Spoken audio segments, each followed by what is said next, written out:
আকাশে উড়ে বেড়াচ্ছিল চিল আর শকুন। অসীম অনন্ত নীল আকাশ, মেঘমুক্ত নির্মল পরিবেশ। ওহে চিল, আমি কত দূরদৃষ্টি শো, তুমি কি তা জানো? তুমি কি জানো এত উপর থেকেও আমি নিচের সবকিছু দেখতে পাই?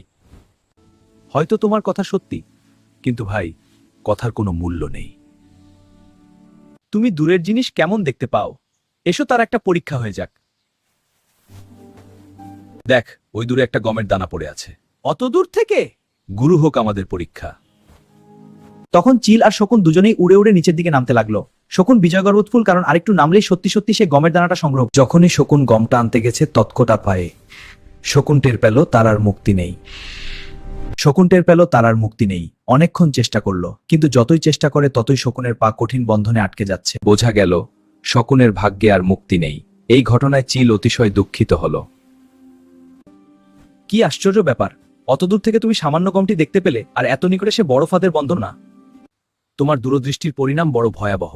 এই বিপদের সময় দূরদৃষ্টি দিয়ে তোমার তো কোনো উপকার হলো না। এখন আমি নিদারুণ বিপদে পড়েছি। এই সময় আমার দূরদৃষ্টির কোনো অর্থ হয় না। বন্ধুরা, আমার ভিডিওটা ভালো লাগলে চ্যানেলটা সাবস্ক্রাইব করে দিও।